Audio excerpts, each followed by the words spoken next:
Hello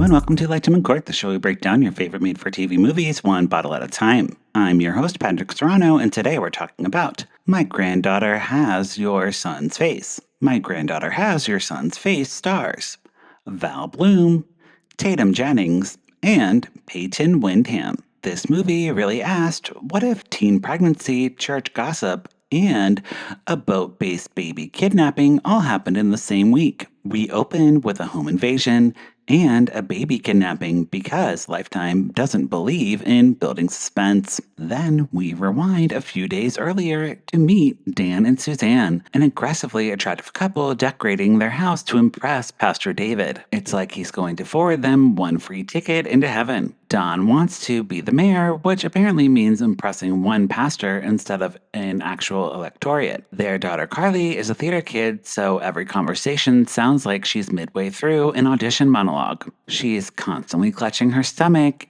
and having period cramps. But honey, those are contractions. This girl hid a pregnancy so successfully, she even gaslit herself. Meanwhile, Pastor David and his wife Isabella are raising their son Braden in a household so strict that a Victoria's Secret's catalog is treated like demonic literature. This man thinks lacy bras are society's downfall, yet somehow his son still figured out how reproduction works. Miracles do happen. Then Carly suddenly gives birth out of absolutely nowhere. The family immediately goes into crisis management mode and decides to pretend the baby's actually Don and Suzanne's adopted daughter. And Carly's fine with it because it means she can still do the school play. Priorities. The pastor immediately starts inserting himself into their lives. He pressures them into church attendance, forces everyone to pray before meals, and generally acts like the HOA president of Christianity. Meanwhile, Braden has a crush on Carly despite Pastor David acting like teenage attraction is a felony. What nobody knows yet is that Braden is secretly the baby daddy, which makes Pastor David's entire purity crusade extremely funny in retrospect. Then, Marcus, Carly's ex-boyfriend, sneaks into the baby's room one night and realizes the math ain't mathin'.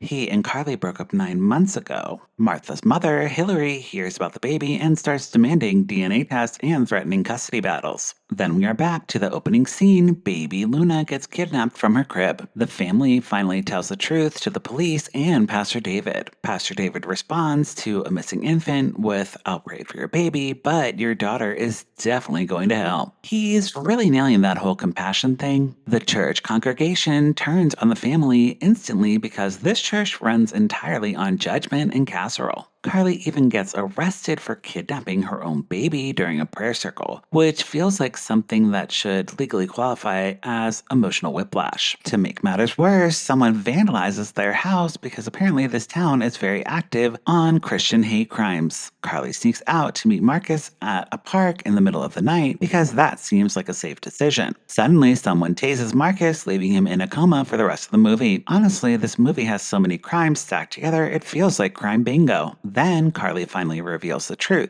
Braden is Luna's father, which means Pastor David spent the whole movie condemning teen pregnancy while his own son was out there starring in Teen Mom 7 or whatever they are on now over at MTV. Things somehow get even weirder when Isabella invites Carly and her parents over for a dinner while Pastor David and Braden are out of town. She insists they stay, so much so that she pulls out a knife and holds them hostage because apparently she's finally snapped after years of beige cardigans and religious repression. Don gets stabbed for trying to intervene. Pastor David has taken Luna onto a boat because every villain eventually decides they're Captain Crunch. He genuinely believes the police won't suspect him because he's an upstanding citizen, which is exactly what guilty people say before getting arrested. Finally, Brayton grows a backbone and punches his father directly in the face. Honestly, it's a crowd-pleasing moment. Carly gets the baby Luna back and never does star in that play. Somehow, Suzanne ends up elected mayor instead of Don. Excuse me, this man spent the entire movie begging for endorsements? Honestly, Suzanne earned it. She covered up a secret pregnancy, suffered through church shaming, kidnapping allegations, hostage situations, and boat crimes. Yes, that's more experience than most elected officials. And that is My Granddaughter Has Your Son's Face. My Granddaughter Has Your Son's Face is a title, and it wasn't the title that's listed on most of the websites online, but it was the title that Lifetime decided to go with this movie. Kind of confusing if you ask me.